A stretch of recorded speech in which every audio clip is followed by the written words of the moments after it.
ધારાસભ્ય જિગ્નેશ મેવાણીએ અવારનવાર ઉત્તર ગુજરાતમાં દારૂની લાઈનો ચાલી રહી છે તે મામલે તે અવાજ ઉઠાવી ચૂક્યા છે। પોલીસને પણ તેમણે કઠેડામાં ઊભા રાખ્યા છે અને આ મામલે તેમણે હવે ગૃહમંત્રી હર્ષ સંઘવી છે તેમને પણ આડે હાથ લેતા કહ્યું છે કે તમારા ગામમાં જ દારૂ વેચાઈ રહ્યું છે, ક્યારે બંધ કરાવશો?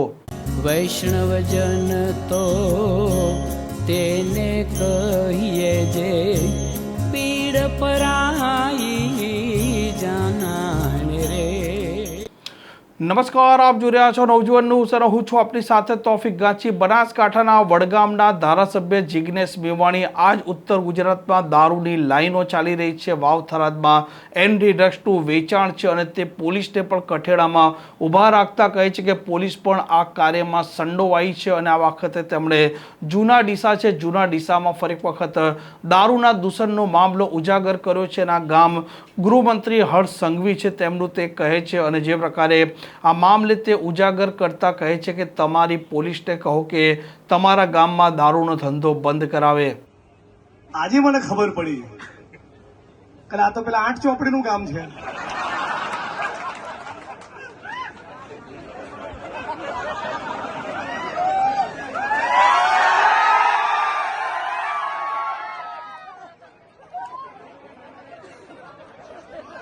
આટલો મોટો વિદ્વાન, આટલો મોટો જાણકાર, આવી પ્રતિભા, આટલો મોટો સ્કોલર એ તો આ જ ધરતીમાંથી પેદા થાય ભાઈ।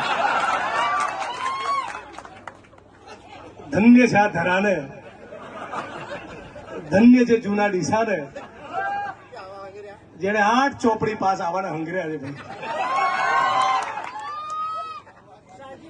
પણ મૂળ તો આ ધરતી એટલે હિન્દુ મુસ્લિમની કોમી એકતાની ધરતી, આ ધરતી ખેડૂતોની, પશુપાલકોની, શ્રમિકોની, તમામ જ્ઞાતિ અને ધર્મના ભાઈ બહેનોની આ ધરતીને, મારી બહેનો માતાઓને, આપ તમામને દિલથી પ્રણામ અને વંદન કરીને મારી વાતની શરૂઆત કરું છું। મંચ ઉપર ઉપસ્થિત સાથી વસીમભાઈ, મુકેશભાઈ અનાવાડિયા, આટલું સરસ એન્કરિંગ કરનારા, હવે ખબર પડી કે રજવાડા કેમ લૂંટાયા। શંકરભાઈ, અમારા પ્રમુખ શ્રી, આપ તમામ મિત્રો, વડીલો, યુવાન દોસ્તો, 8 ચોપડી થોડાક મહિના પહેલા વડગામ આવ્યા હતા, ખબર છે? અને આમ નાક ફૂલાઈને કહેતા હતા, અડધી રાતે જરૂર પડે તો મને યાદ કરજો।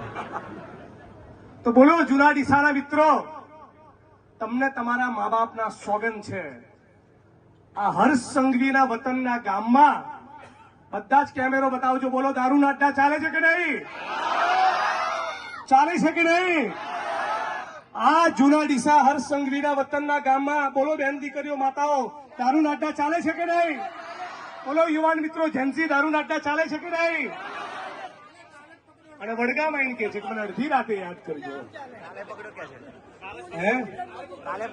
જે તમારા વતનની માટી છે એનું તો ઋણ ચૂકવ, પછી મારા મત વિસ્તારમાં એને ડાપણ કરજે।